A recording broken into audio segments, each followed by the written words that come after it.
हामी यो टोल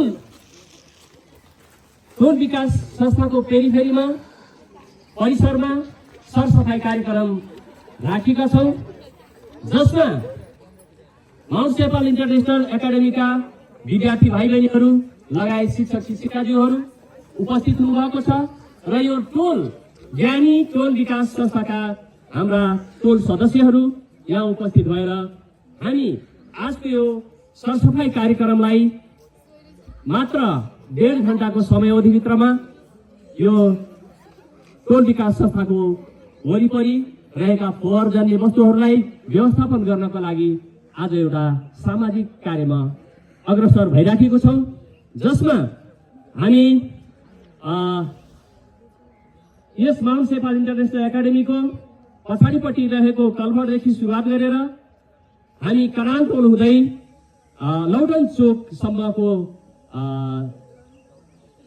हाम्रो गल्लीहरूमा सरसफाई गर्ने कार्यक्रम राखेका छौं, जसको लागि हामी औपचारिक रूपमा अब यसरी अगाडि बढ्नको लागि यहाँ जमघट भएर फोटो सेसनहरू भइराखेको छ ब्यानर सहितको उसमा। र अब म यस टोल विकास संस्थाले जुन कार्य अग्रसर गर्न गइराखेको छ यसप्रति केही कुराहरू टोल विकास संस्थाले यो सरसफाई कार्यक्रम किन र केका लागि गरिरहेको छ भन्ने कुराको महत्त्व दर्शाइदिनको लागि र यस टोलवासीहरूलाई सचेत बनाइदिनको लागि केही शब्दहरू राखिदिनको लागि Mount sepal international एकाडेमीका principal sir छत्रनारायण जोशीज्यूलाई म यो माइक्रोफोन हस्तान्तरण गर्नेछु। त्यसपश्चात टोल विकास संस्थाका अध्यक्षज्यूले पनि आफ्ना 2 शब्दहरू राखेर हामी आजको कार्यक्रमलाई प्रारम्भ गर्नेछौँ। म यो माइक्रोफोन उहाँ छत्र सरज्यूलाई हस्तान्तरण। धन्यवाद। उपस्थित ज्ञानी टोल विकास संस्थाका अध्यक्ष, अन्य पदाधिकारीहरू, यस विद्यालयका सहकर्मी शिक्षक साथीहरू र उपस्थित सम्पूर्ण भाइ बहिनीहरू, हामी समुदायमा बस्छौँ, समुदाय हाम्रो हो, यसको सरसफाइमा ध्यान दिनु हाम्रो कर्तव्य हो। जब हाम्रो घर वरिपरिको समुदाय हाम्रो वातावरण स्वच्छ हुन्छ अनि मात्र हामी स्वस्थ जीवन बिताउन सक्छौँ। केही वर्ष अगाडि देखिएको कोरोना संक्रमण र त्यसबाट हाम्रो जनसमुदाय सचेत भएको, जसबाट हामीले धेरै राहत पाएको प्रत्यक्ष अनुभव हामीसँग छ। विद्यालय र समुदाय अभिन्न अङ्ग हुन्। यिनी दुईटाका बीचमा एकअर्काको अनुनासिक सम्बन्ध हुन्छ। विद्यालय अझ चेतनाको थलो हो। हामी यहाँ पढ्छौँ, हामी समुदायमा छौँ, यसको वातावरणको संरक्षण गर्नु, सफासुग्घर राख्नु हामी सबैको कर्तव्य हो। अझ हाम्रो विद्यालय र विद्यालयसँग सम्बन्धित सबैको अझ कर्तव्य हुन जान्छ। तसर्थ जब हामी हाम्रै वरिपरिको वातावरणलाई स्वच्छ सफा राख्न सक्दैनौँ, न हामी यो कुरा अरूलाई देखाउन सक्छौँ, न दिन सक्छौँ, न हामी सचेत भयौँ, न अरूलाई सचेत बनाउन सक्यौँ।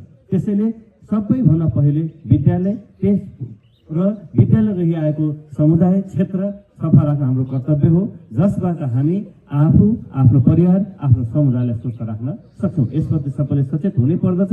यसका लागि ज्ञानी टोल विकास संस्थाले जुन सोच ल्याउनु भयो, उहाँ सम्पूर्ण पदाधिकारीहरूलाई विद्यालय परिवारको तर्फबाट हृदयदेखि नै म आभार व्यक्त गर्न चाहन्छु। आगामी दिनहरूमा टोल विकास संस्थाले आयोजना गरेका कुनै पनि कार्यमा हाम्रो विद्यालयको एकदमै समर्थन रहनेछ। त्यसमा हामीले सक्दो सहयोग गर्दैछौँ।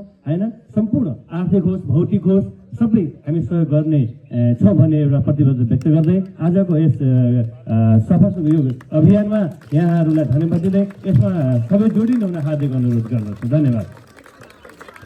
त्यसपछि हामी 2 शब्दको लागि टोल विकास संस्थाका अध्यक्ष हाम्रो थापा सरलाई म यो माइक्रोफोन हस्तान्तरण गर्दछु।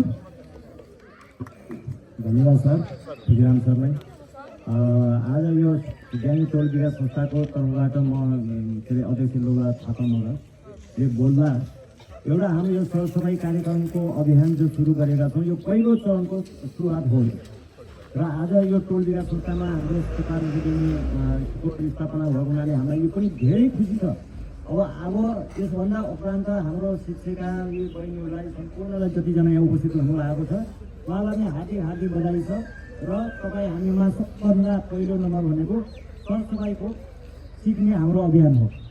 हामीले कुनै सामान किन्छौँ केही गर्छौँ, त्यो सामान किनेर खाइसके पनि त्यो हाम्रो जो फोहोर निक्लिन्छ, कुनै फोहोर मैला हाम्रो यो झिल्लीहरू हुन्छ त्यसलाई जताभावी नफालौँ। हाम्रो स्कुलको क्षेत्रभित्र टोल विकास संस्थाभित्र हामीले निकालेको फोहोरलाई लिएर डस्टबिन जहाँ छ त्यहाँ राख्ने व्यवस्था गरौँ बाबुहरूले है। अब त्यो भनेको हाम्रो जति सरसफाइ हामी आफै हुन्छौँ, हामी आफै निरोगी हुन्छौँ। हामीले फोहोर गऱ्यौँ, जताभावी गऱ्यौँ, यो स्कुलको नाम पनि बदनाम हुन्छ र यो टोल विकास संस्थाको पनि बदनाम हुन्छ। त्यस्तै गरेर यो सुरुवात हो, हामी सबैले सचेत भएर सिक्नुपर्ने बाध्यता हो र अब उपरान्त हामी सबै छात्र छात्रीहरू नानीहरूले के सिक्नु पऱ्यो भने कुनै पनि सामान किनेर खाइसक्यो भने त्यो झिल्ली लिएर हामी डस्टबिनमा फाल्ने गरौँ र जताभावी फाल्ने काम नगरौँ होइन। अब तपाईँको स्कुलको क्षेत्रभित्र तपाईँ पढ्नुहुन्छ, तपाईँको झ्याल खुला हुन्छ, त्यो झ्यालबाट नराम्रो चिजहरू फालिदिनुहुन्छ, त्यो नगर्ने। जे छ टिप्नुहोस्, डस्टबिनमा फालिदिनुहोस् होइन। तपाईँहरूले सरम मान्नु हुँदैन, कुनै केही कुराको हिचकिचाइ नगर्नुहोस्। राम्रो गऱ्यौँ भने हाम्रो स्कुलको नाम, टोलको नाम, यहाँको हाम्रो वातावरणदेखि लगाएर सम्पूर्ण हाम्रो आइमामा पर्ने चिजहरू सम्पूर्ण स्वास्थ्यमा पनि राम्रो हुन्छ। त्यसले गर्दा हाम्रो अब यो टोल विकास संस्थाबाट हाम्रो पहिलो चरणको सरसफाइ कार्यक्रम सुरुवात भएको छ र प्रिन्सिपललाई पनि धेरै धेरै हाम्रो धन्यवाद दिन चाहन्छ। त्यस्तै गरेर हाम्रो एउटा नङ र मासुको जस्तो हामी स्कुल र हाम्रो टोलको चाहिँ सम्बन्ध रहेको छ, यसलाई अझ अगाडि बढ्दै जाने र महिनामा एकचोटि फेरि पनि सरसफाइ कार्यक्रम राख्ने, यस्तो सधैँ चल्दै जाओस् भन्ने मेरो यही सबै यही पुर्याउँछु।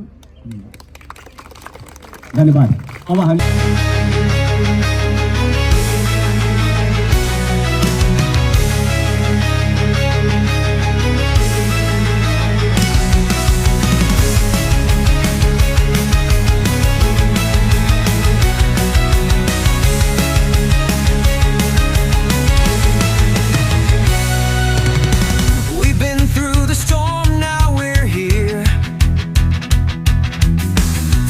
through the doubt, we have no fear.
stay strong.